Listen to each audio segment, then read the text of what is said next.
hearing stream number 9. This is day 1 of 1 day, and this is the third session, the afternoon session, commencing just after 1 p.m. My name's David McMahon. I'm the Independent Hearings Chair of the panel. And just for Mr. Duncan, you would have heard the introductions earlier. Don't need to repeat those, do I? That's good. So this morning we heard from 3 officers, or 3 reports, Bronte Lincoln covering the natural hazards, and Alice Falloon dealing with hazardous substances and contaminated land.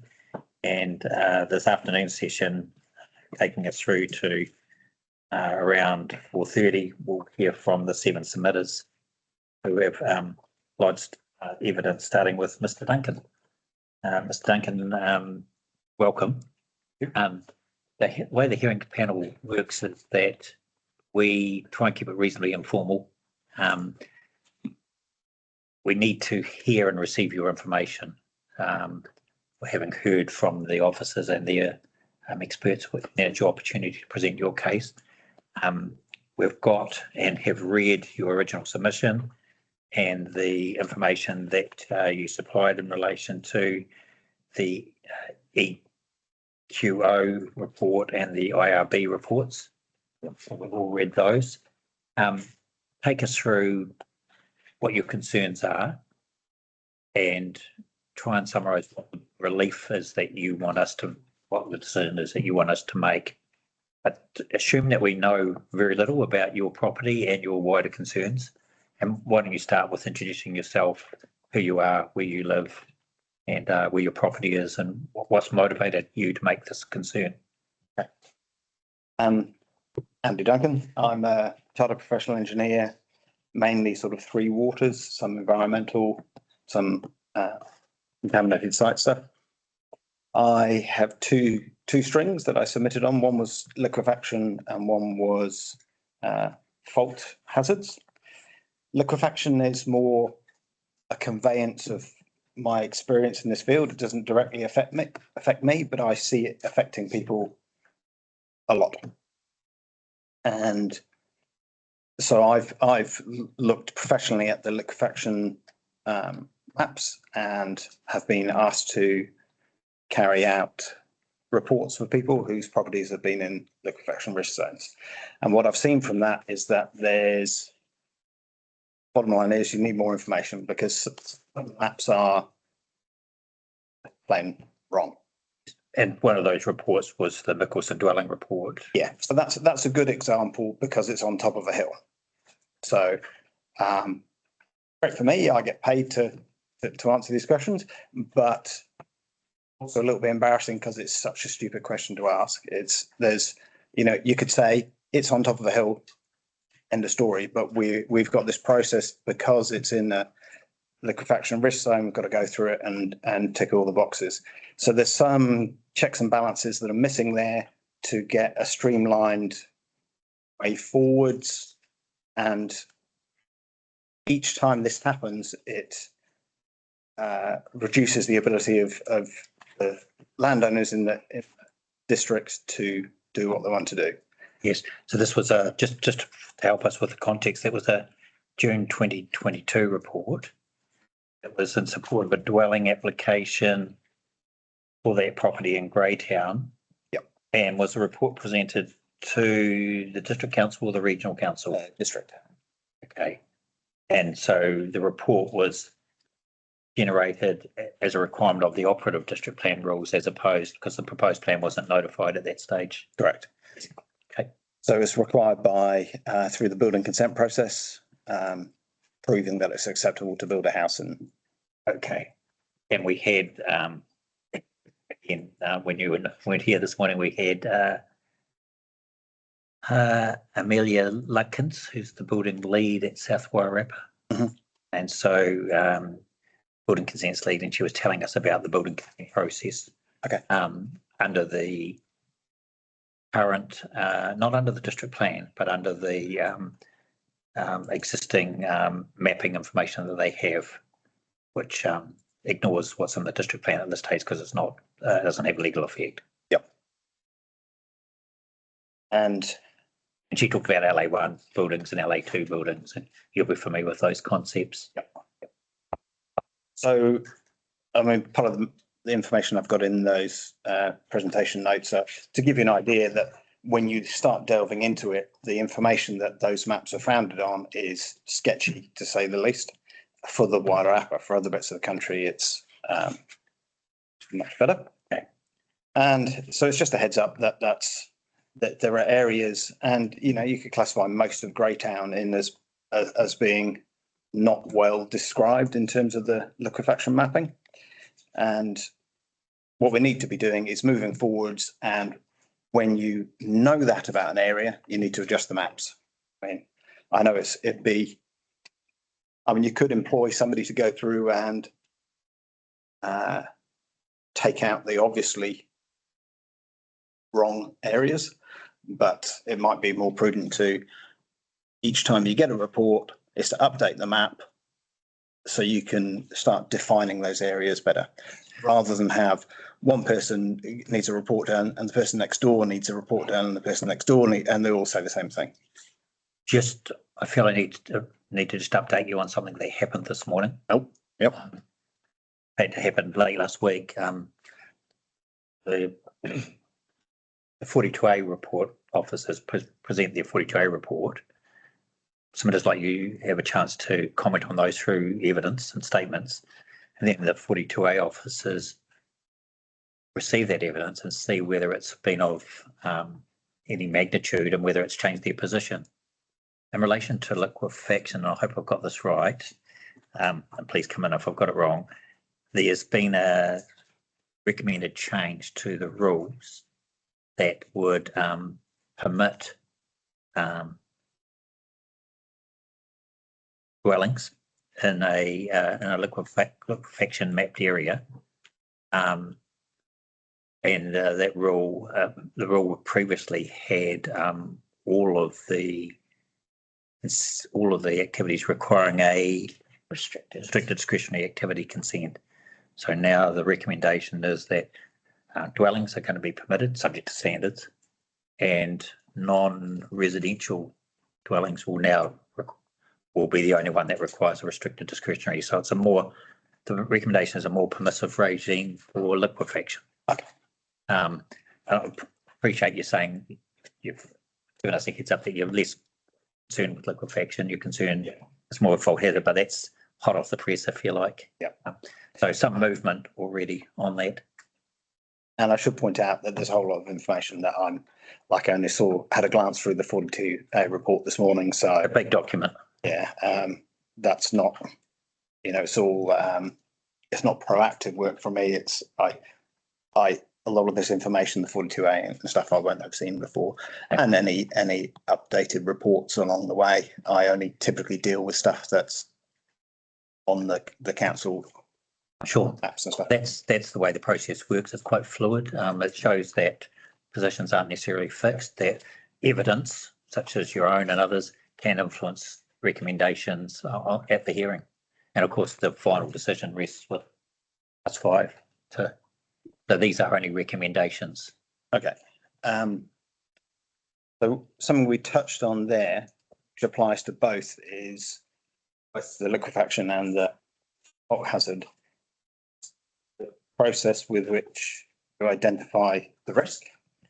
And so there's some things I don't really understand, that we have standards that you use for structurally designing all these things that we're talking about the risk for, and they set out they define what the importance level of the buildings are, and the lifespan you're looking at for the building, and associate the risk with that. Now, there are differences between those importance levels in the New Zealand design standards and what I saw in the 42A. Probably the GNS report. Okay. Which is attached to the 42A.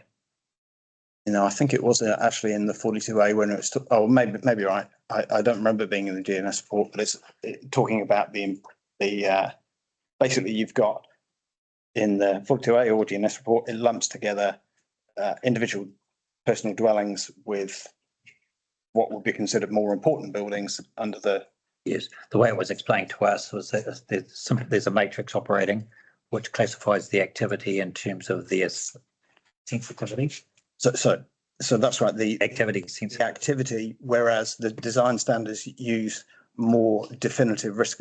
So you're taking the risk of, what's the risk to life of a isolated single dwelling compared to a hospital? Could we bring up the chart on your page 2 of your summary report, Bronte, just so that we can demonstrate to Mr. Duncan.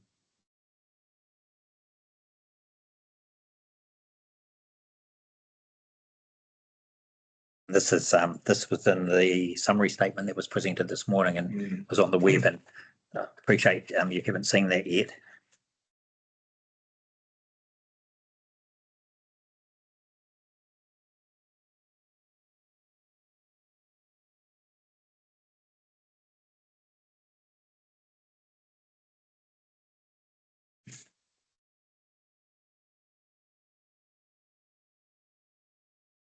On page 2.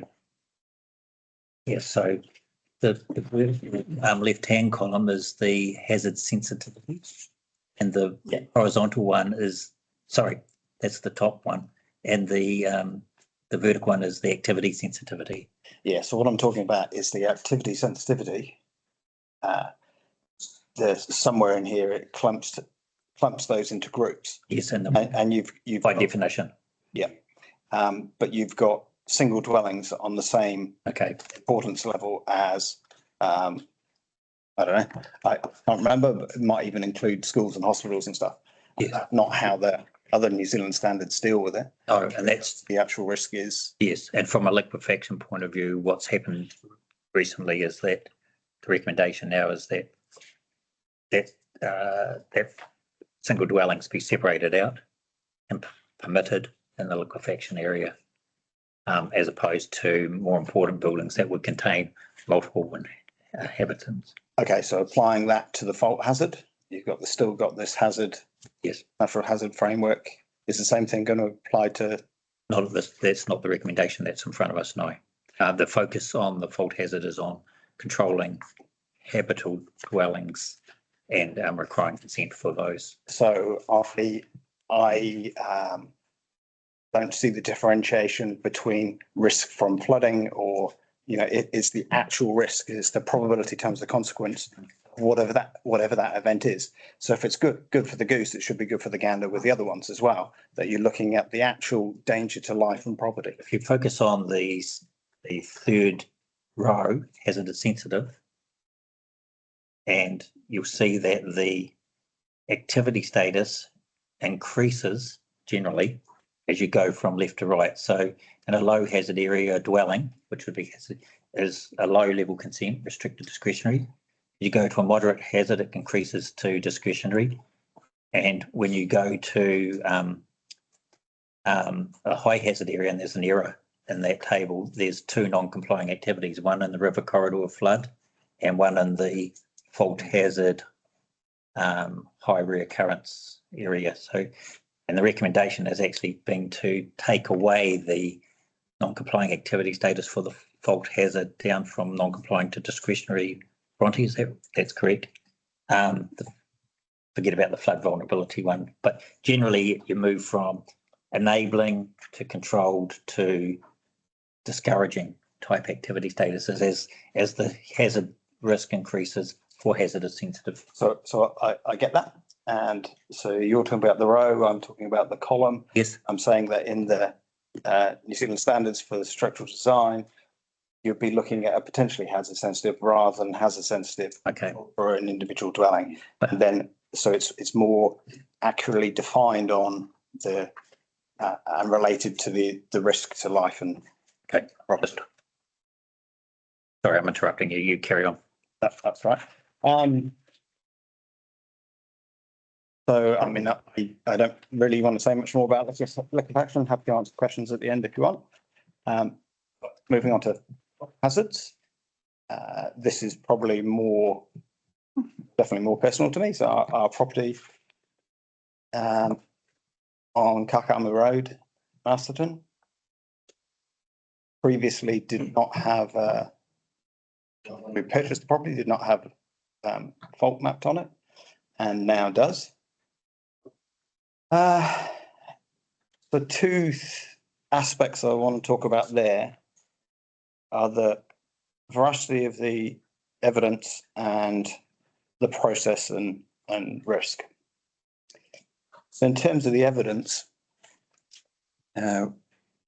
we had the evidence from Dr. Litchfield, which formed the basis of the position at the moment. And that evidence talks about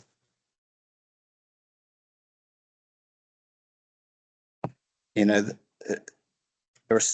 some ambiguity. So it's not definite that the fault occurs on these properties, and she considers they're more than 50% likely to be active fault. So I commissioned Dr. Brown to investigate the site. I had a digger on the site and asked if we needed to do trenching, and he got back to me and said he didn't think there was sufficient evidence to warrant doing the trenching. Now, part of the disagreement between the two is this arc feature here, which was indicated to be a fault. Mr. Brown was saying, well, no, I don't think that's a fault. That's more likely to be a slip. So that's a common feature in geotechnical terms, a deep-seated rotational failure. And if you go 6 kilometres northeast, you've got Hidden Lakes, which is the biggest example of that in the Wairarapa. Same, and you'll get the same picture. You'll see the same circular or arcal slip failure. So they disagreed about that. I noticed this morning, Dr. Litchfield said, when we're looking for these faults, we look for a straight line.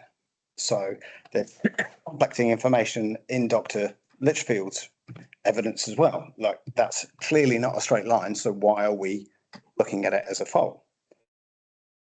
Now, there's also a potential stack of cards as well that point 12 of Dr. Litchfield's evidence, she said a reason that she considers it to be active fault is that there are clear fault traces to the north and to the south of the property. So the property we're looking at in particular is here. Just the first parcel, was it?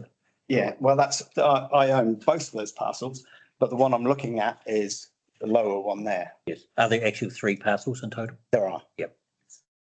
So when she says to the north and south of the property, if that arc feature to the north is being considered as a reason for thinking there's a fault on the lower property, then that might not work. You know, if that's not a fault and you're considering a key reason that there are clear fault traces is to be that feature on the southern property, a feature on the northern property saying that the reason for there being a fault on the south, then that doesn't work. The nearest fault trace north of that is off this map here. It's about 1 kilometre north of this on the Wairarapa mapping. So if that arcal feature was not a fault, how would you then interpret that information? Would you get a different answer? And I suspect you quite possibly would get a different answer.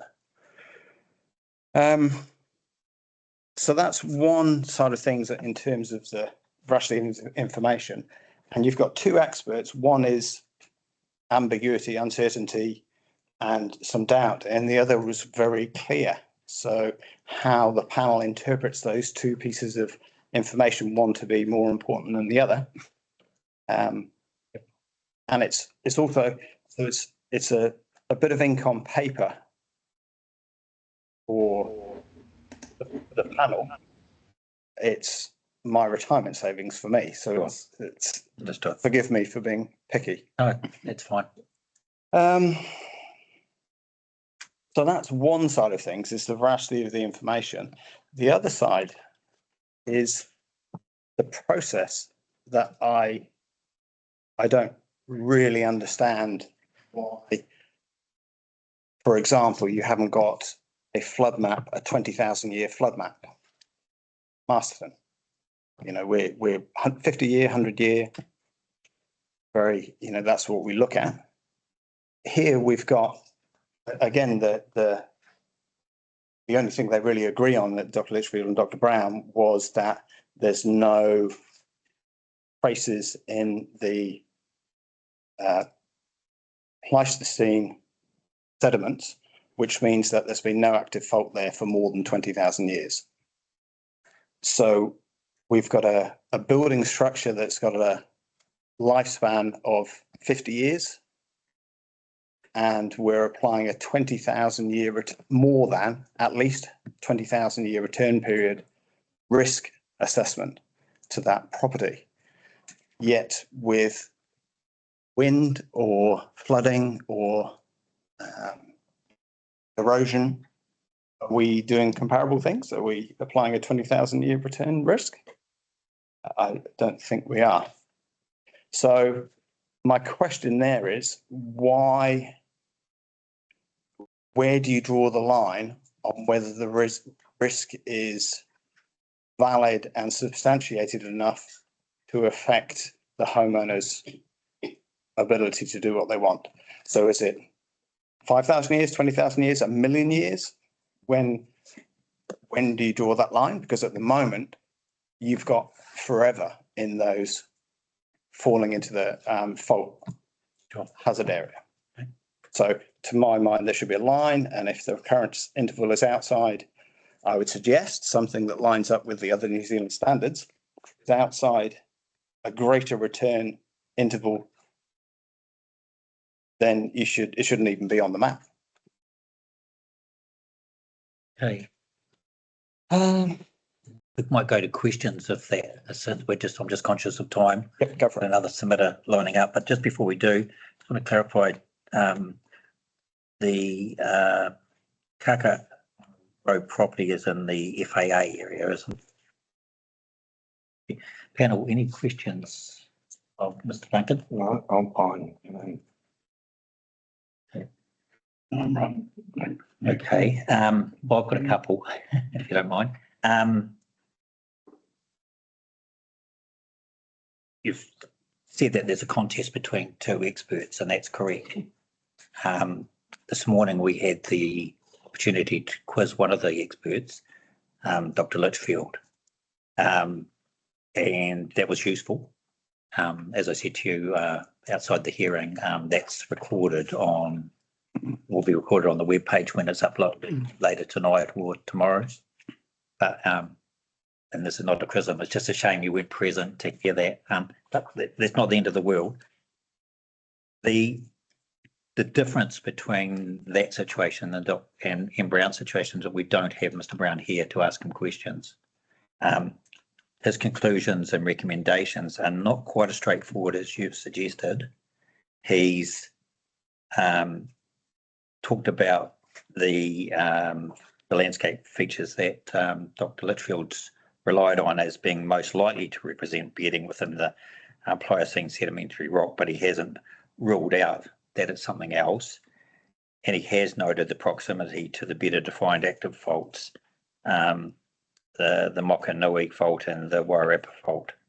And then he's relied on building code requirements to deal with that. It would have been nice to be able to quiz Mr. Brown on that.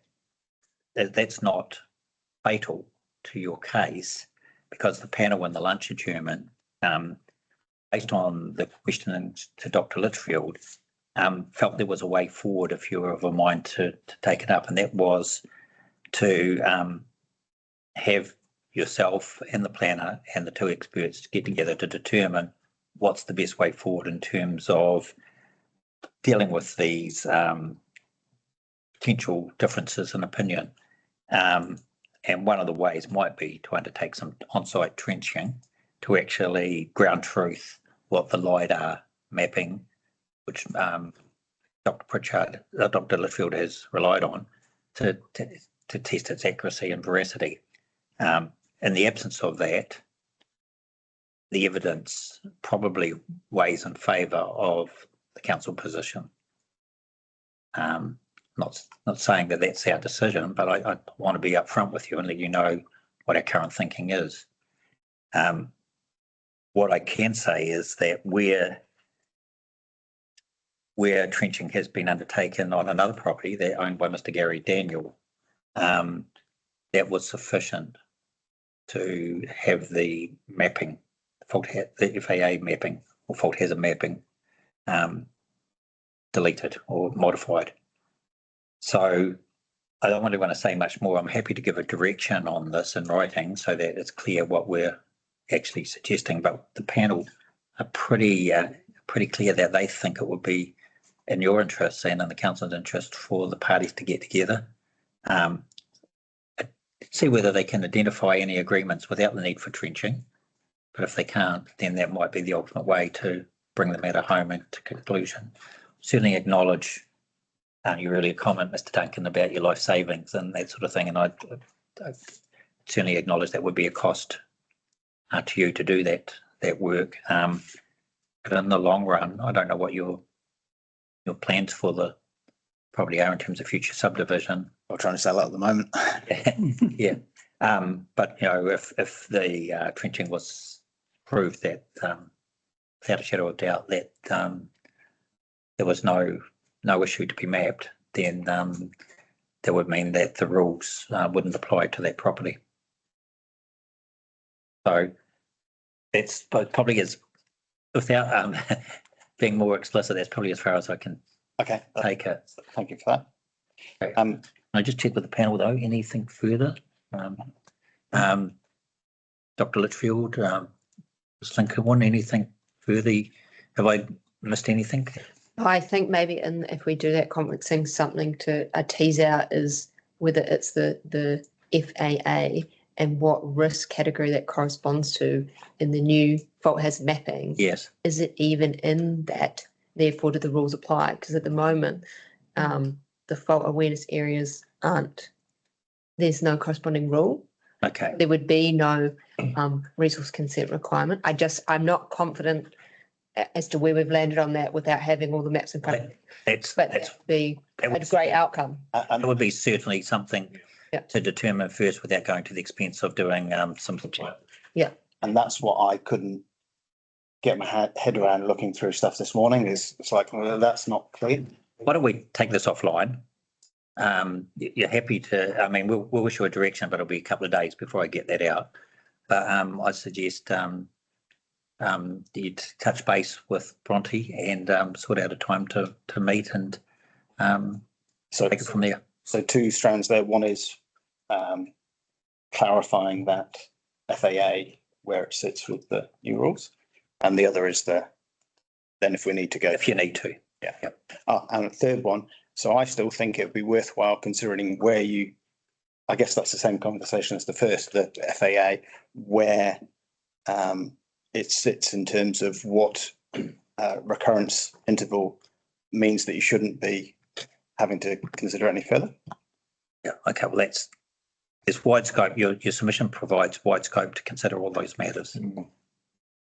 I don't know if you prepared it yourself, but you've left yourself plenty of wiggle room. So well done. Okay. Thanks again.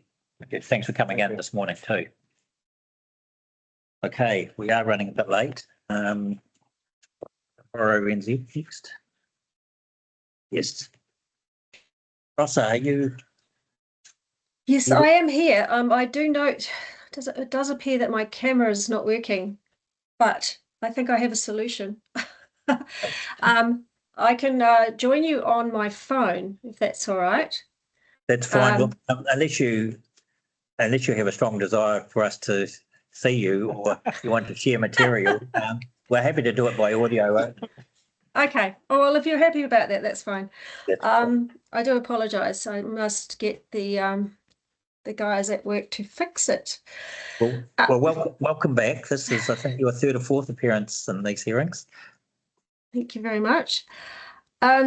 Yes, in terms of the hazardous substances topic, there's only really one rule which EnviroNZ had concerns over, and that's the rule Rule 2, which defined that sensitive activities located within 250 metres of a significant hazardous facility are non-complying activities. Yes. The submission proposed that this distance be increased to 500 metres. Yes. So I'm sure you've read my evidence, and I guess all I really wanted to say further was that the evidence kind of demonstrated, I believe, and also in consideration of the summary statement, which I've read as well. I'm pleased to hear that, because not everyone does read them.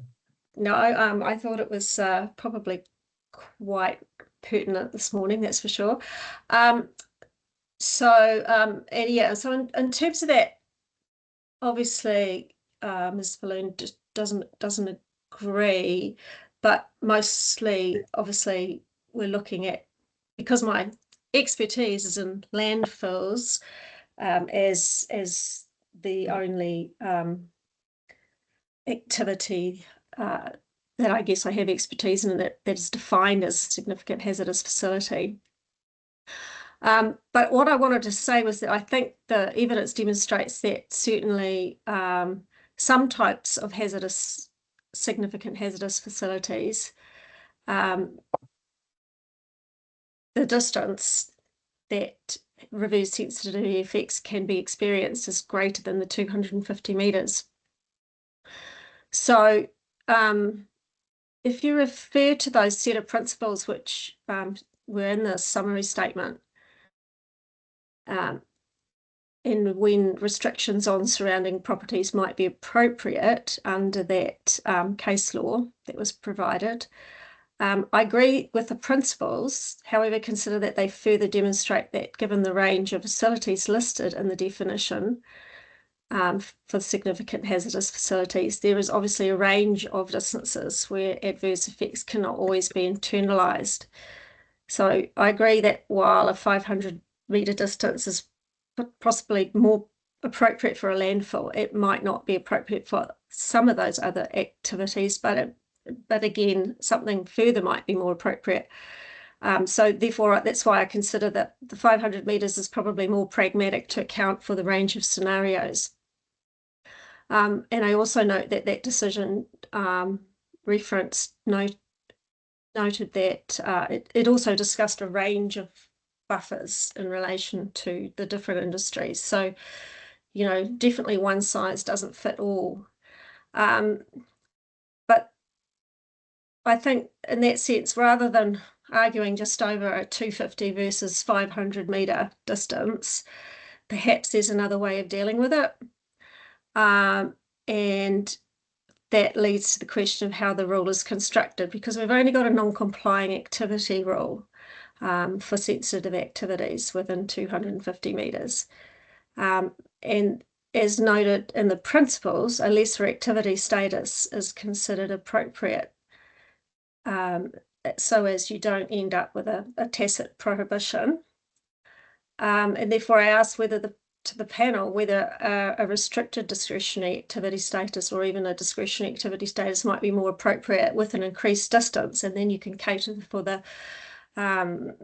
variety of scenarios and ranges that you might get with the significant hazardous facilities. So I guess in that sense, that's kind of where I'm sitting at the moment. Yes, okay. Thank you, Ms. Ross. I'll just see if the panel has any questions of you. I just want to clarify, you have specifically talked about landfills, and that is your area of expertise, correct? Yeah. Correct. Yeah, I wanted to clarify that. Thank you. Jeffy? No. Right. Ariana? No. Okay. I don't know if did you manage to log on just before lunch where we discussed this with the officer? No, I wasn't able to do that, sorry. Okay. That's fine.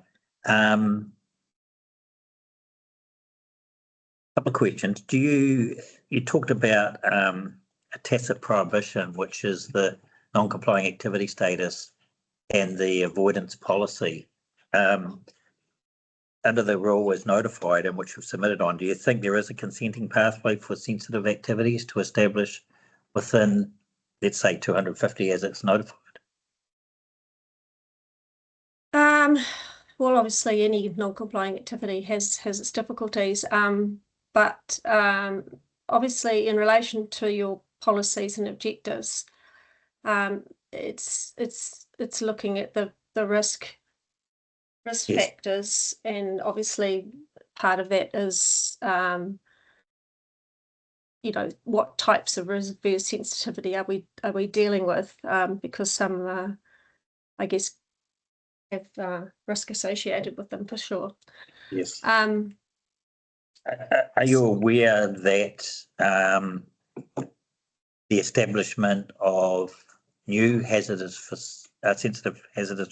significant hazardous facilities, I'll get that right, write it down, SHFs are also a non-complying activity when they are within 250 metres of an existing sensitive activity? Yes. Yeah, and you support that? I do support that. I think that's not generally an issue. I think the issue that happens over time is that you have an established facility and then, you know, slowly encroachment can occur. Yes. So it's about managing that encroachment. Sure. One of the things that the panel were interested in exploring, and you've touched on it, is a lesser activity status, albeit you've suggested with increased distances or a range of distances depending on the hazardous facility in question. There were very few submissions in relation to this rule and policy, and yours was the only one that actually sought some change. Do you think that your submission would provide scope for that solution that you briefly talked about earlier? That is a lesser activity status with or without increased distances? You might have to nuance it, I think, if that was to be the case, so that perhaps you would have a 250 to 500 with a lesser activity status rather than changing the notified version of the rule entirely. Yes, and would your submission provide scope for that nuanced approach? Well, that's a good question. I'm not I guess I don't know if I can give you that answer at this present time. I'd have to. Okay, we'll put it this way. It's a question that we've put to Ms. Falloon. And if Ms. Falloon and you want to discuss that issue of scope in terms of what your relief is, the panel is more than happy for you to do that without a formal direction from the panel. And Ms. Falloon's nodding, see that, but does that sit okay with you? That would be fine. Yes, that's just the issue of scope. We need to know the answer before we did any further direction about the nuancing. Okay. Okay, so it's in two parts. We're just directing the first part at this stage. Can we leave that with you and Ms. Falloon to talk offline about that in the coming days? Certainly. Yep. Lovely. Okay, nothing further from the panel. Thank you for your time. Thank you. Okay. Okay. Mr. McHarrison and Mr. Anderson, welcome. Kia ora. Kia ora. Sorry, we're running 15 minutes late. Thank you for your patience. No problem. Okay. Have you had the opportunity to read the summary statement? No, I haven't. Unfortunately, I've been away. So, Mr. McHarrison? No, I have to apologise for that. Still getting over the planning conference last week. So, okay. in RMA changes. So yeah, Okay, what are we focusing on here then? Small focus on how telecommunications works within the natural hazards chapter, and apologies, we are flying blind here with regard to the summary statement. So, Mr. Anderson, we can probably cut to the chase. yes, please. What if I told you the definition had been altered to no longer make reference to the NES? Well, that's problem solved. Okay, thanks for coming. Thank you for having us. Thank you for letting us wait 15 minutes. yeah. That's fair justice It is, for us and I'm not. glad There is a having lesson. There is a lesson Yeah. to be learned there. Please read the summary statements. Yes. Yeah. but I'm glad we Normally done. making your day. Yeah. Yeah. Okay. Well, because I wasn't at the conference, I'm quite happy to chastise you because I was working. Yeah. It was very good. Reading the summary Very statement. good. Cheers. Thanks, guys. Thank you Thank you. very much. Good, you made up 15 minutes in a hurry, Dave. Okay. Stuart McCann here. Stuart. Kia ora. Hi, Stuart. How are you? Yeah, good, thank you. My apologies, I've got my my kids in the background, so I'll try and be brief for that reason. That's okay. We've made up some good times. So Very good. So just with regards to, I don't know, do you already know the background of my submission, or? no, tell us about yourself, what your concern is, and what decision you want us to make. Okay, great. So my name's Stu McCann. I was living in Featherston at 120A Harrison Street East with my family, and we also own it with a good friend, Courtney Maneri. So we're working class people. It's the only home that we own together, working, my wife and I, in the disability sector. And we were so proud to be able to own it. It didn't work out for us to stay there, so we're renting elsewhere now. But yeah, it's our only kind of asset, well, major asset between us and our friend Courtney, who my wife and I own 2/3, and Courtney, who's training to be a priest with the Māori Anglican Church, owns the other third. So basically, so that's kind of a little bit about who we are, or who I am, and I suppose I'm representing our families. Just Sure. basically what we're wanting. So probably just to say, we're not like climate deniers or anything like that. We recognize that climate change is a reality, and that we need to be really careful in the way that we plan and so on and so forth to take into account climate change. But that was, I suppose, one of the reasons we purchased the section was because significant modelling had been done, flood modelling and significant mitigation work had been done, and with the work that engineers, that could all be seen. So I guess for us, the stress is that with the flood alert on the council maps, so on the district plan maps, having the flood alerts there when the modelling has been done to show that actually, because of the swales and things that have been built, there isn't an issue with flooding, creates, I suppose, a stress for us in terms of the value of our home and insurance risks, and then if we want to do things in the future, the potential complications around whether we'd have to get actually a resource consent rather than just a building consent, that type of thing. Which again, I guess we would say, why were the titles issued if this is a genuine issue? Our understanding is that the titles were issued because the council accepted that the mitigation work was solid, the engineering was solid. So yeah, that's the kind of I'm not an engineer or a scientist, but that's kind of the impact it has on us. And yeah, does that make sense? It does. Yes. Anything else you'd like to? Where did you purchase the property? Where? When? Oh gosh, it was a while ago that we purchased the section. We had a house built and moved on site a bit over a year ago, and so we lived in it initially and then moved out. Yep. Can you hazard a guess, excuse the pun, as to when you did actually purchase the property? 15th of January 2020, 15th of January. 2024. 2024. Oh, so Yeah. So sorry, my apologies. So the way, yeah. So we purchased it from my mum in 2024. So basically, we couldn't afford to buy the section originally. So my mum purchased it on our behalf. So she was, Lorna McCann was that when it was just a section, was the title holder for a while before that. And then we basically purchased it off her. Yes. That was just how we ended up doing it. So you see, Lorna McCann was the title holder before that.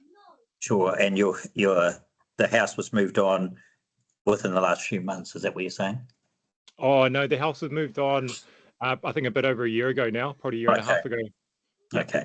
Sorry, I got those dates a bit wrong, but okay. So now has a house on the property, and okay. There was also some confusion about the address. If you see two addresses, they realised at the last minute that it should have been 120A. So it says I think 14B or something. Yep. If there's some confusion there, that's why it is now 120A. That's Featherston, isn't it? Correct. Yep. Yeah. Okay. 120A. Thank you. Okay. So what's the decision you would like the panel to make, Mr. McCann? I mean, I know that basically for the flood alert, sorry about that, for the flood alert to be removed, or at the very least for there to be a real, like, maybe not a flood alert, but then if more detailed nuanced information, so that anyone who's looking at that area can just see the engineering work that was done, and can understand the swales and all that kind of stuff. But if you see a flood alert, then you think, oh, there's a problem here, when my understanding of the engineering and things is that there's not. So I know that Ian, who was the developer, has he will do a much more detailed technical submission on all of this stuff. So but it's really, for me, I'm just wanting to, I suppose, explain the impact on us, and that I suppose some of the stresses involved, if that makes sense. Yes. Is that a name we need to know, Ian? Oh, sorry. So Ian, it's Brookside Development. Okay. It's Yes. Ian, he's been kind of he sold the section to my mum, but and is also, I think, submitting, but we'll do so in more technical detail. Yes, we're going to hear from Brookside Development shortly. Yeah, so they'll be able to kind of give more technical information and more specific. I probably don't quite have my head around exactly what we would want to change in terms of maps and things. Okay, but that's good. You've been very clear. It's clear to us that you'd prefer not to see the flood alert there, or if it does remain, you'd like to see some changes that recognise what your assessment of what the risk is or isn't. Yeah, I mean, again, it's not my assessment. It's trusting that the engineers and the scientists involved. That my understanding is that work is sound, and that it was on that basis that the titles were issued. But yeah. Right. We'll just see any further questions, Mr. McCann. No. Seems like your submission's very clear. Thank you for your time, and we'll let you get back to your family, who are demanding your presence by the sounds of things. Thanks, everyone. Kia ora. Thanks for coming in. Okay. Oh, that makes it clearer. Yeah. And that's running early. Dr. Dore. Sam. Sam. Sam. Yeah, Sam. Just what? Remind me your surname. Brian. Brian. That's right. You're welcome to sit up the front if you want. Yeah. But Dr. Dore is well known to the panel. Kia ora. Myself. Ian. Travelled over this morning, presumably. That's right. Yes. I doubt that you got an opportunity to dial into the teams today. Not the teams, but I've had a chance to read the latest report. Yeah. Come from the That's the summary statement. Summary statement, that's Yes, we've got your evidence. Right. I read it last night, and we had a long discussion today with the reporting officer regarding a couple of your. Okay. So there's only really 2 or 3 that are in matters that are in contention, I think, and in the time we've got available, I'd rather focus on those, Okay. if you don't mind. But Sure. that's not to limit what you want to say in terms of your support of the approach. Yes. Diverse approach. Right. Yeah. Yeah, okay. Well, thank you for the opportunity. So, yeah, well, I support the amount of work that's gone into developing the provisions to where they are and acknowledge the relief that's been provided and through the latest report as well. So I support the risk-based approach. We support the inclusion of fault hazards within that framework. And we also support the inclusion of the differentiation between the flood hazard and the vulnerability areas. Yes, and that's what we're calling them now, as opposed to flood alert areas. Yes. Okay. It's always difficult implementing risk-based approaches, but I'd just like to make the point that it's iterative. There is more work that's to come for Featherston. And whilst at this stage there's nothing on the cards to do flood modelling for the Southern Wairarapa, my long experience over the years working in hazard risk management is that as new technologies come along, for example, with the development of LiDAR, drone technologies, my expectation is that there will be more cost-effective ways in which we can develop more detailed information for things like flood hazard. We had the benefit of hearing from your colleague, Andy Brown, this morning. He got him through the ringer, you'll be glad to hear, and put the pressure on him. Hopefully help. The Featherston materials made, so next month. Yep. Oh, So, yeah, and that's we're not, it's not a 1st of April joke either. Tomorrow, but he seems cock a hoop that he can provide that. So yeah, well, that will provide some measure of relief for residents in Featherston. we, Dr. Doyle, we certainly appreciated receiving this brief of evidence. Yep. Obviously, you put a lot of thought into it. The acknowledgement of the work and mahi that's been undertaken by the teams, appreciated by the panel who have been in the background. Yes. So thank you for that.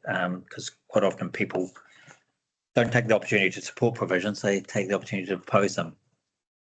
Well, it's important as the process goes on as well. So yes, remain. Yeah. And that's not to say that you don't have some concerns. And I just invite you now to talk to those. Yeah, sure. So having considered the relief that's been provided and with the latest report as well, I think it just comes down to how we deal with infrastructure. And you'll note that I had some concerns about deleting the natural hazard rule 8, specifically designed to deal with infrastructure through the consenting process. What I would like to, I guess, clarify is what my level of unease around that was in particular.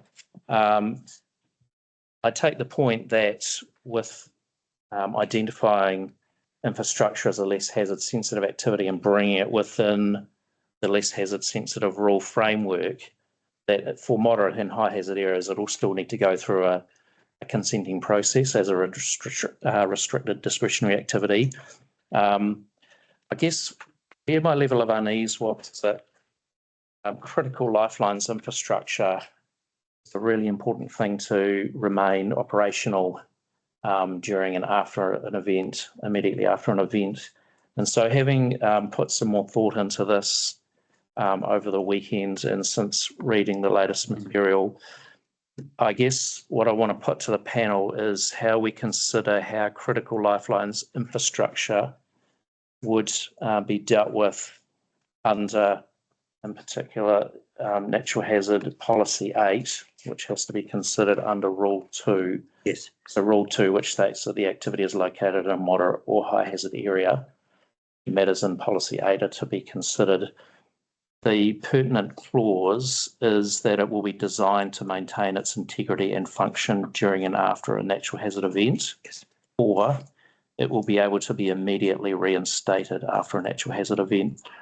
And I guess what would be the salient point in here is how critical lifelines infrastructure, the preference is that it remains operational during an event, like we saw in Cyclone Gabrielle, with the breakdown of telecommunications as major implications for emergency response. So if we do continue to accept the advice to delete the natural hazard rule 8, I'd like the panel to consider that maybe we can insert into this clause after the first clause that it will be designed to maintain its integrity and function. Just hold you there so I can get the wording. Do you see the track changes to rule 8 that were proposed? In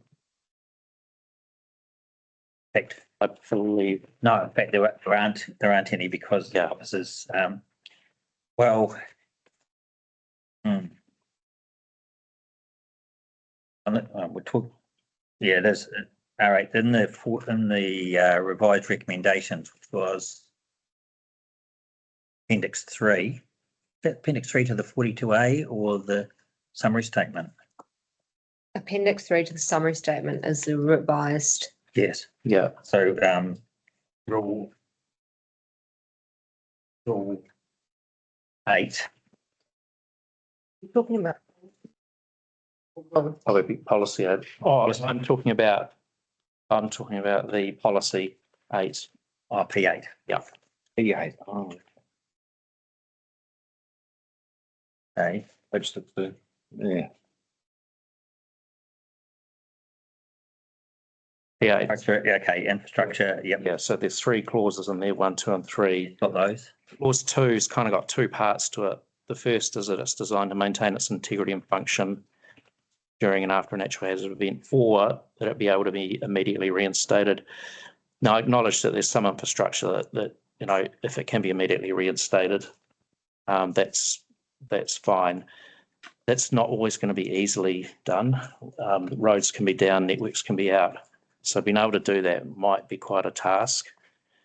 For critical infrastructure, would put it to the panel to consider that perhaps before the or, so will be designed to maintain its integrity and function during and after a natural hazard event, that we consider putting another clause in there that says words to the effect that particularly as it pertains to critical lifelines infrastructure. So the weighting of the consideration during that assessment is that in particular the critical lifelines infrastructure is designed to maintain its integrity during and after the event. Yes. Okay. And that would give me a level of comfort around those changes. Okay. If well, there's a few things arising. And none the least spoke to make that change. So one of the things I asked the reporting officer, Bronte Lincoln, this morning is whether there was in fact an original submission from Greater Wellington on this matter. And right. I think the answer was yes, there was. Yes. Yes. Well, there was a further submission. Yeah. Against, can't remember who requested that it be amended. So your scope is limited to supporting or opposing that initial original submission. Okay.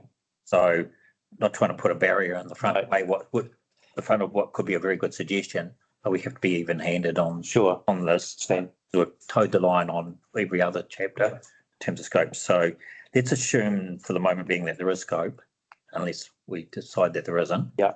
And that'll come back to the relief sought by you're going to tell me who the original submitters were. I haven't found that yet. No. Okay. Let's assume for the moment there is. The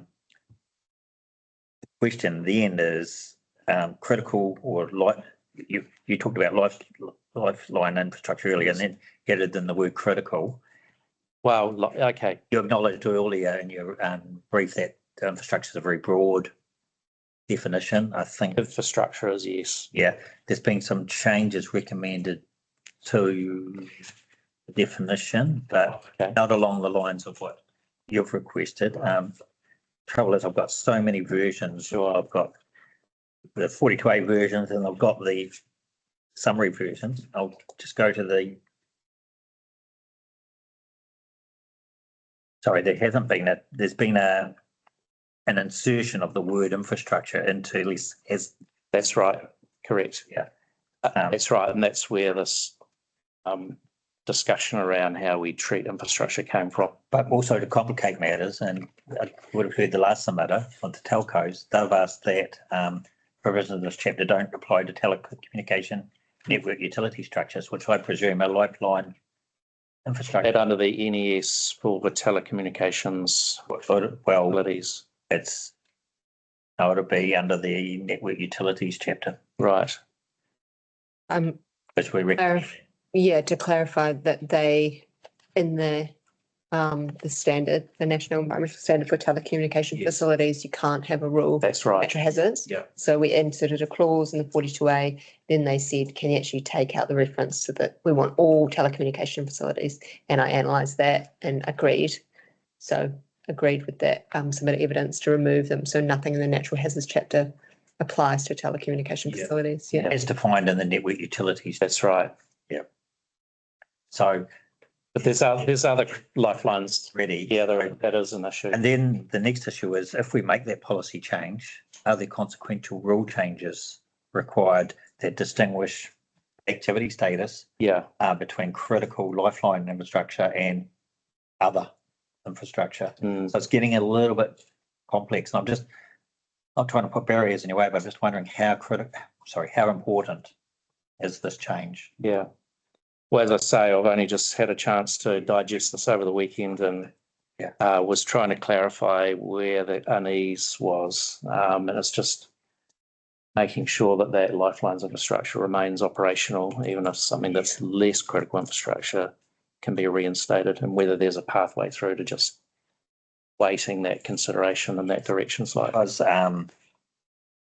the old Rule 8 infrastructure within hazard areas Yeah, needed a consent. has been modified. Yeah, and I think well, I don't even know where it's ended up now. You want me to clarify?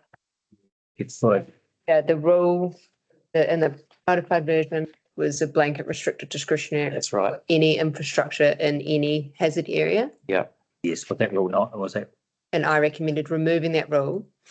And instead infrastructure being defined as less hazard sensitive. So the corresponding rules for less hazard sensitive activities apply, which means in a low hazard area, so liquefaction, flood ponding area and low fault areas, it would be a permitted activity to do infrastructure.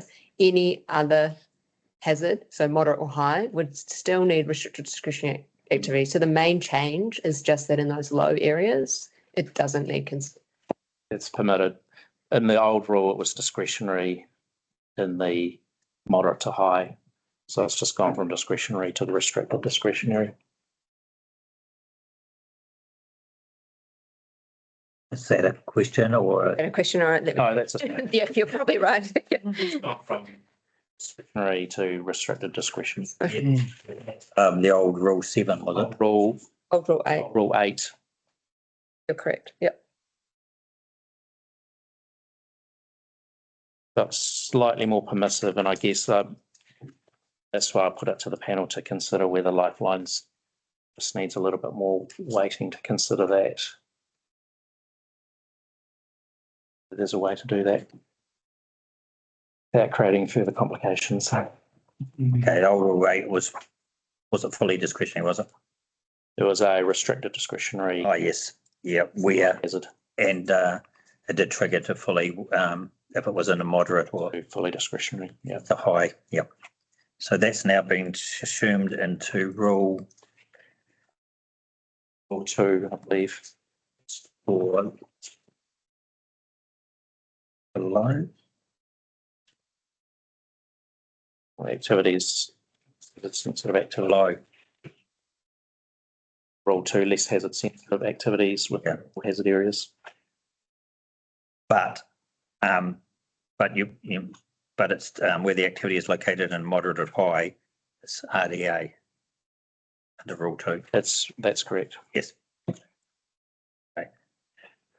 Okay, well, that's the information in front of us from the officer. I'm I don't want to spend too much more time on No, the hearing, no, but to labour the point. again, have a think. I think we're going to have difficulty accommodating the change to the policy. And even if we do, the consequential changes to the rules to reflect that nuanced policy might take us well out of scope. Mm, But I'm happy for you and Bronte to have a offline discussion on that. Yep. That's probably the most productive way of doing it. Most effective way to do it. Yeah. Okay. Now, the next issue was visitor accommodation. Oh, yes, but I believe you. Yes, we have. Yes, we're just checking scope. Yes. Okay, I don't believe that Greater Wellington lodged a submission on that, but on the hazard sensitive activity categories. yeah, and in particular, visitor accommodation. Right. Okay. Again, that seems a sensible outcome, provided there's scope. And again, if welcome to have an offline discussion on that. Yeah, I looked, there was a submission in support of the definition of hazard sensitive, Yeah. but no specific original submission on visitor accommodation. Yes. We know that the regional plans, the documents do specifically single out visitor accommodation. As other plans do. Yeah, but again, to be even-handed, we just need to make sure. Sure. Otherwise, we might be recommending a clean-up by way of a variation on matters. So I know that Hamish, Wesley and Charles are keeping a list of those Okay. matters, but again, have a chat Sure. and just formalise that in a note back to the panel that you both signed. No problem. Anything else? That was all from me. Thank you very much. For your time. It's a pleasure.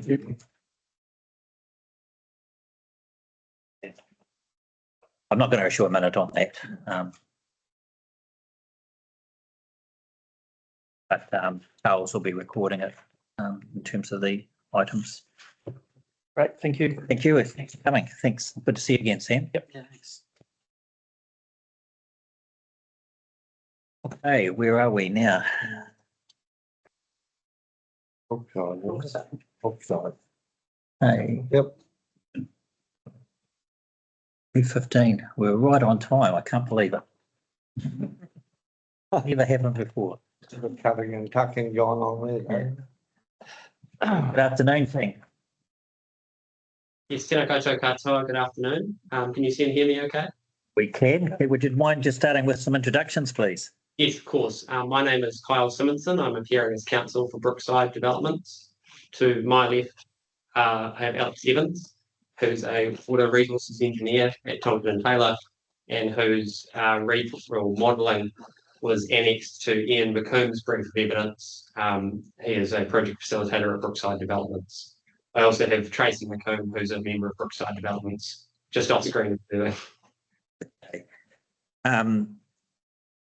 Right, just give us a minute to get our paperwork in order. Sure.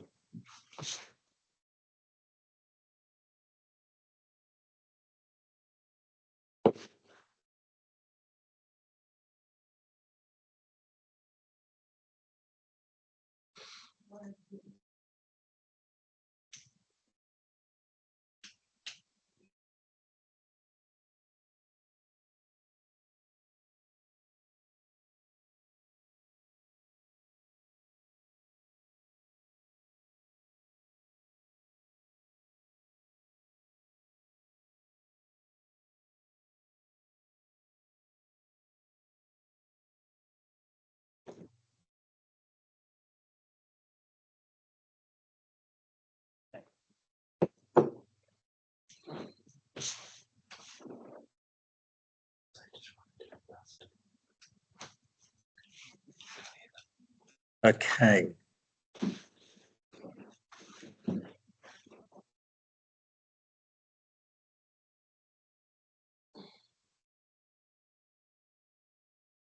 Mr. Simonson, thank you. I've got all my paperwork in order now. There's Right. two ways we could handle your presentation. If you just give me a moment, I'll outline those two ways and you tell me how you want to proceed. Sure. But first of all, can I ask you a question? Have you or your team managed to read the summary statement that the 42A officers prepared late last week? I have, and if it assists, I was present with my camera off during the questioning over that this morning as it related to Brookside and the fault hazard, Yes. which Yes. received it. So I've peeled back a lot of the things I was going to bother saying in the interest of time, because I know you've got busy. No, that's fine. The panel also were able to discuss that further in the lunch break, and we accept that there's some more recent modelling advice in the form of Tonkin and Taylor reports 1 and 2, 2002 and 2023. We also were told by Mr. Andy Brown from Greater Wellington that the more bespoke modelling for Featherstone's due in the next month or two. We asked Mr. Brown whether he was willing and his team to meet with Tonkin and Taylor and your team to discuss the mapping. We acknowledge your own acknowledgement that you're not seeking to change the policy framework or the rules. It's really the yellow and brown mapping that you so eloquently put in your legal submissions that I read last night. And so we're of a mind to facilitate that opportunity by way of a formal direction, backing up this verbal direction. It really comes down to whether you've got an appetite to do that, and it would need to happen in the next 4 to 5 weeks. Sooner the better. Is that welcome, Miss Andy? Is it Andy Brown? Yes, Andy's just joined us online. I don't know if you can see him, but there was certainly an appetite from Mr. Brown and from the 42A officer to enable that to happen. And I just wanted to get a sense of whether your client shared in that appetite for that to happen. We've had a lot of success as a panel in making those sort of directions in the past, and if that's the case, whether you want to still present in a fulsome manner today or in a more truncated manner. I'll go in 2 parts. The first is, yes, there is an appetite. We've just spent the last 45 minutes discussing what that might look like in terms of the process. I'll certainly be more truncated, seeing as we've got to that point. I suppose there's sort of 2 things I want to touch on in terms of the direction where we're heading, though. One of them hasn't been canvassed in the legal submissions because it's based on recent information. So I'll just step back and go through the 2 points one by one. So the first would be for the directive to focus on having the proposed overlay reflect the data that's available in the first or second Tonkin and Taylor report. I think we're all agreed that's the first step in the process. But something that has become clear to us, well, perhaps not clear, but is an issue that has arisen, is that Brookside is concerned to see some consistency in terms of the flooding parameters that are used to map and determine the extent of the overlay, as against the parameters that are going to be used in the more detailed FHE modelling, which we're expecting later this year. And so I haven't had a chance to look into whether there's scope for that to be done, because it's relatively new information. But I suppose I would be looking for the direction to have the parties discuss and report back to the panel on whether there is that consistency. Just because in a sort of orthodox Section 32 sense, it doesn't make a lot of sense for us to have more conservative overlays for the flood alert areas that are actually based on details and enough information that's then going to be. You turn the camera. Hang on a minute. Mr. Timmerson, we've just got a volunteer fire call out. The alarm is loud and it'll go for 3 times. So it's just hit its second one now. So just hold fire for about another 90 seconds. And we've just orientated the camera so you can see the panel. Sure. We're not volunteer fire brigades. We don't have to run. Yes. I was wondering if there was going to be anyone shooting across the screen.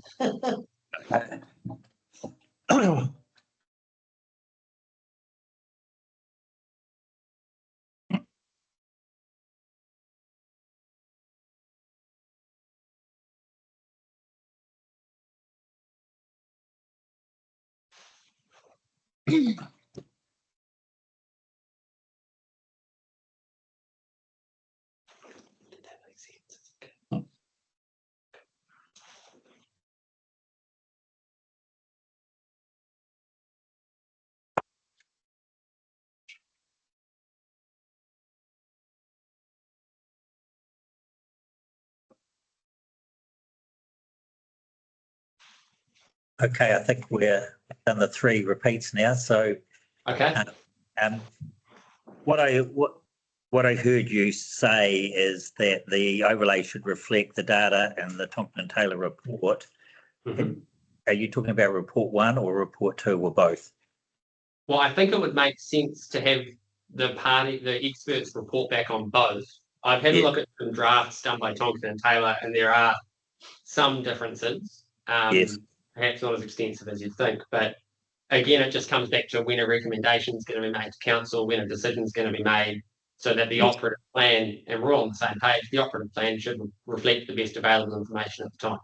My understanding is that the difference between report 1 and report 2 is report 1 is without mitigation and report 2 is with mitigation. Is that?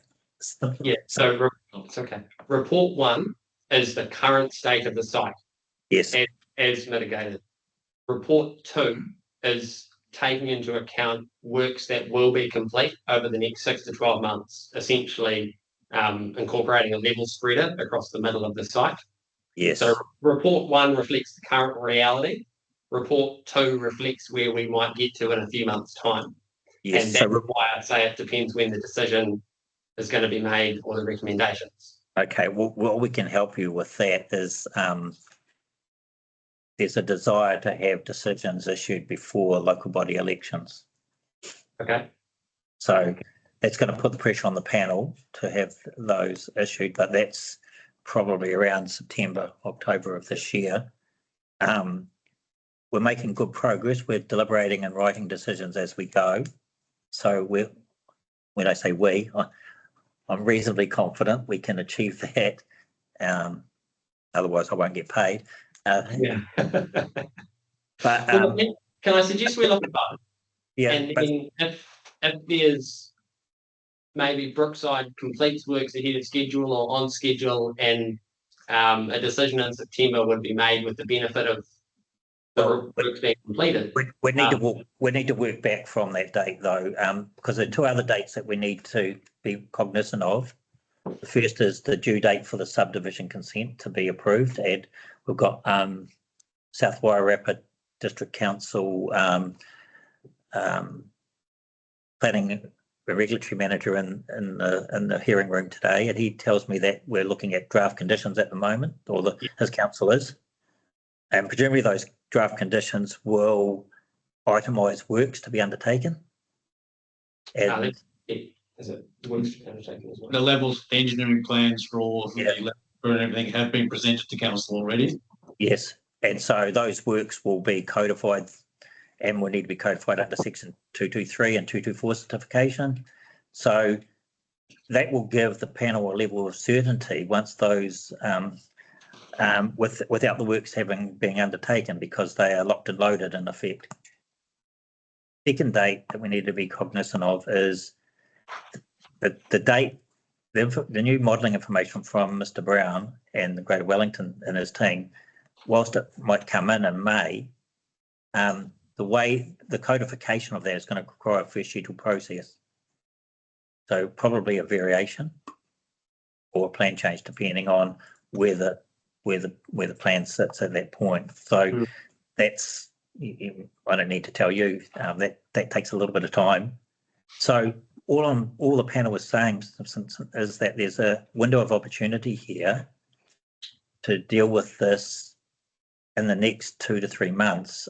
If there's an appetite, which you said there is, to deal with that with the surety. I mean, the surety of having an approved subdivision consent that's beyond challenge, that has works that the report number 2 will rely on.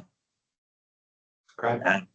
And so I'm happy to detail this in a minute, but if all of those assumptions are taken into account and there is an agreement that it can be a shift in the mapping, then that's one possible outcome. Of course, there might not be that agreement, and we would issue our decision accordingly, and you would decide whether to take that further, either through an appeal or via future work in terms of the variation, or both. Yeah, I think that sounds like a good way forward, and I appreciate the thought that's gone into that too. So I think we can park that because we're all in agreement. That's a good way to proceed on that issue.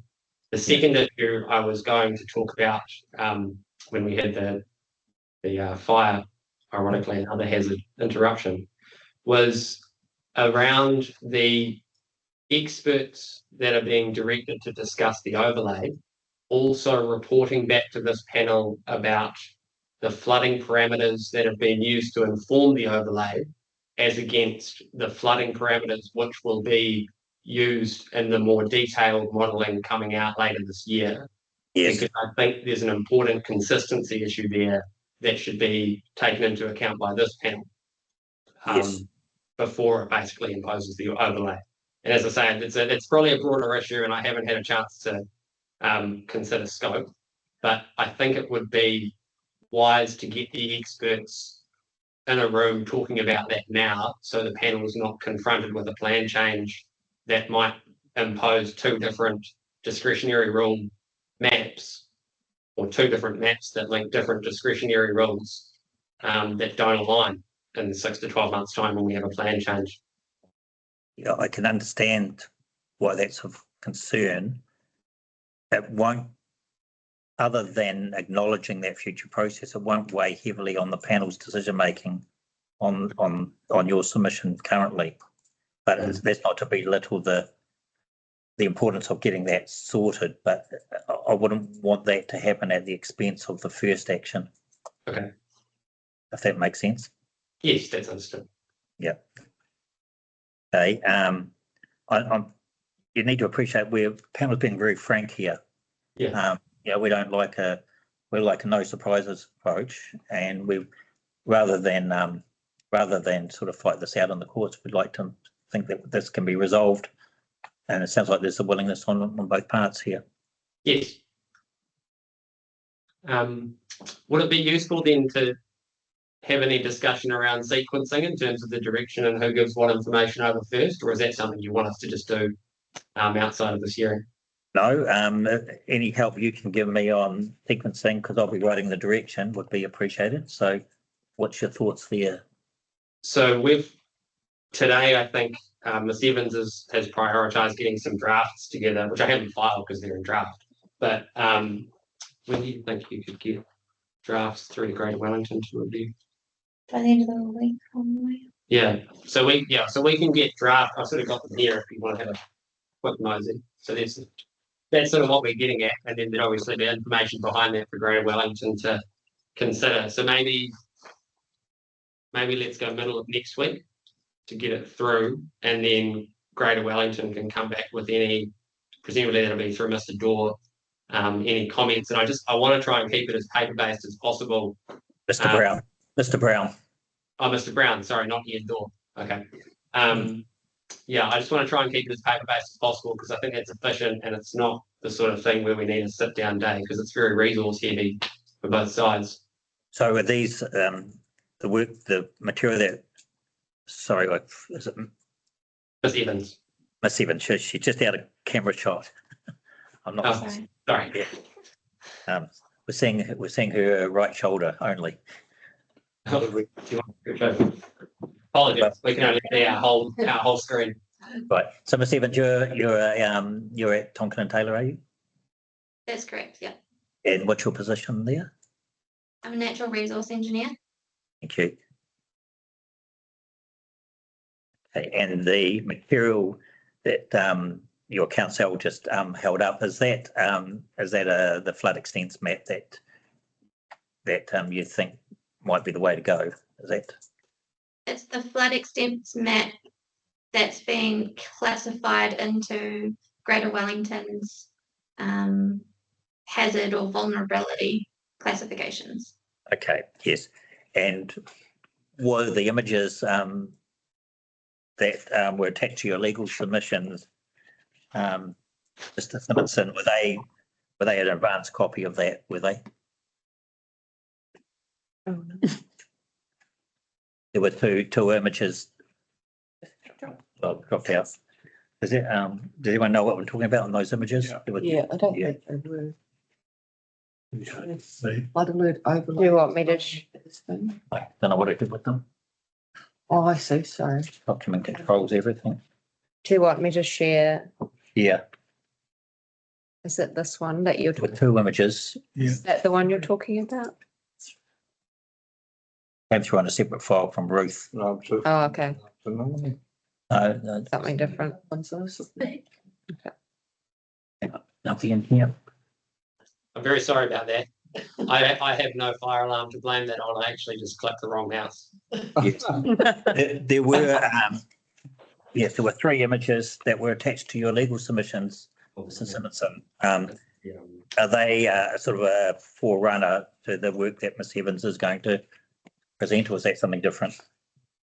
Yeah, so it's basically the Tonkin and Taylor data from their modelling is represented in tabs 2 and 3 with the blue shading. Yes, So we're going to take the information that informs that shading and put it into the parameters that Greater Wellington use to classify low, medium and high flood alert in the orange maps. So it will look similar, but it's not necessarily identical because there are certain sort of manning coefficients and whatnot that are behind some of those blue shadings that may not align exactly with what Greater Wellington have used for the overlay, just because it's such a bespoke process that's obviously been quite iterative over a number of years. okay. Well, let's call that step one in the sequence. Can you assist me by sending me some text that describes step one via the hearings officer, Ruth? Okay. What do you see as step two? Will be for Greater Wellington to write back to you. Yeah, I suppose it's really for Greater Wellington. I would have thought probably for fairness, any other interested parties to comment. Yeah. Yes. Maybe within 3 to 4 weeks of receiving that. Is that? Well, that's something I'll need to put to Mr. Brown, but I was hoping that on receipt of the information in step one, the parties could actually get around the table and speed things up. That's not, they would need some, Mr. Brown would need to have his team formalise their position and any questions, and they might be able to circulate that. But I'd like to think that could happen sooner rather than later. And so the actual, in the tent discussions could occur more quickly. Yeah. Okay. I think, there's an appetite for that again, to use your phrase. So maybe if we just make sure that any sort of concerns or positions are put in writing for Alex to respond to or consider before we get around the table, maybe a week in advance. Is that fine? Sure, that's fine. I'm happy to write that component of step two. And then step three is the actual, let's call it, for want of a better term, expert conferencing. Yes. And that would produce a joint witness statement with attachments to it that would set out where there's been agreement or where there hasn't, where the areas of disagreement lie. And at that stage, we may need to reconvene the hearing. Okay. So step 4 would be the JWS, and step 5 would be a direction from the panel as to where we're going from there. How does that sound? That sounds good. Yeah. No, that sounds good. When do you think you can send back? I can't see it. Yeah, sorry. The question I'm asking Mr. McComb is how does this timeline line up against the timeline for the subdivision consent if we're looking at sort of leaning on the certification of those conditions to use updated mapping? Yes. We would, I'm looking at Russell here. Sorry, I put you on the spot, Mr. O'Leary. Yeah. Well, the panel has no control over that, obviously, but are there any impediments for that that are occurring in a prompt manner? I know the consent's been going for some time now. We are keen to have it finalised.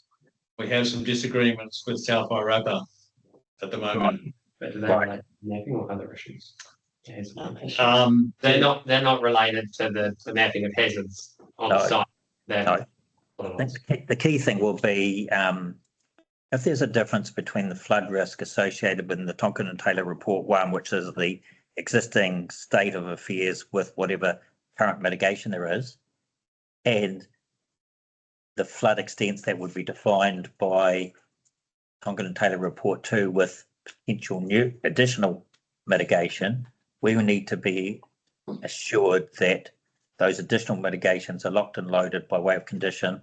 That, so that 223 or 224 certification would not be granted for the subdivision unless those works have been undertaken or have been bonded, or some means of ensuring that they will undertake, so that Tonkin and Taylors can rely on those mitigations being undertaken to inform the flood risk. I don't think I can put it any simpler than that. No, I think now that I think about it, the experts agreeing what the overlay should look like under report 1 or report 2 is actually quite a separate process from the panel deciding which report to use.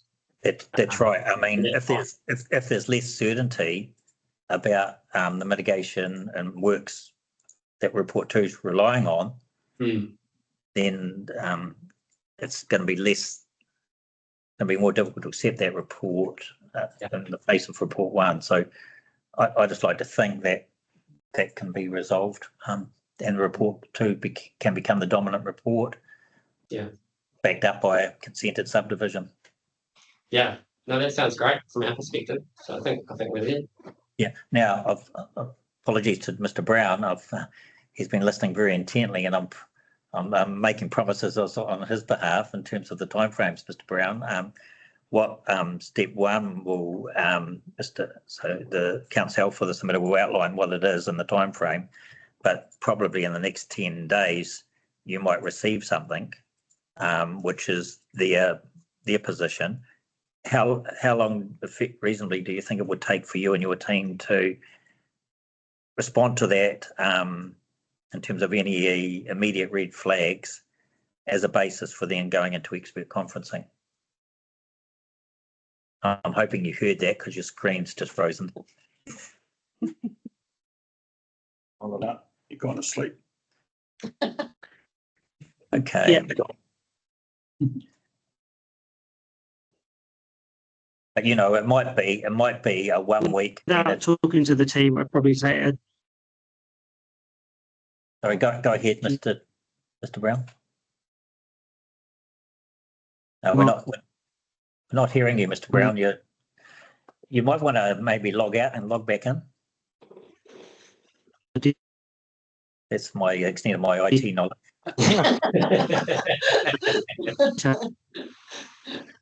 Turn it off at the switch. But that's a 3-week situation. Then you could begin expert conferencing within 4 to 5 weeks, and maybe have a joint witness statement in 6 to 7, 8 weeks, which is 2-month period. That will take us through to the end of May. We want to complete our deliberations in June, start writing up decisions in July and August, ready, or they'll need to go to the full council. So if we want to issue them in September, October, that's the sort of time frame we're looking at.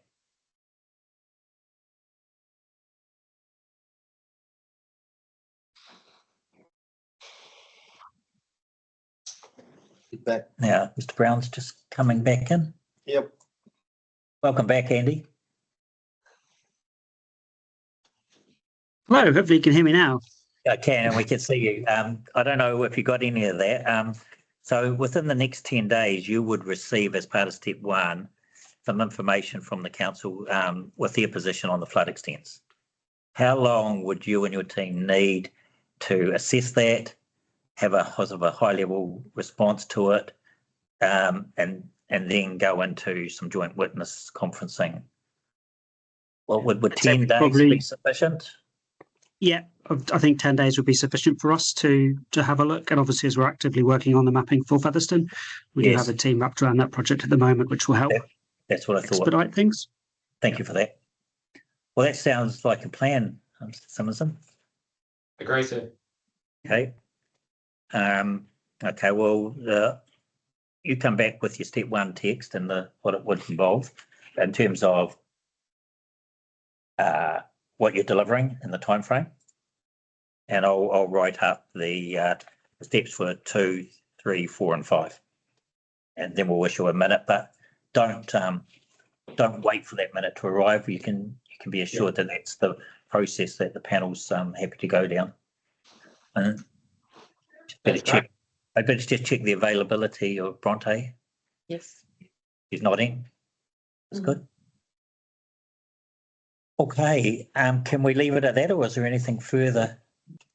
No, that's great. Thank you, sir, and thank you for the attention and thought you've given it with the relying on the subdivision consent. It hadn't occurred to me, but I'll keep that in mind for future work. Okay, I'll submit my account. Right, thank you. Yes.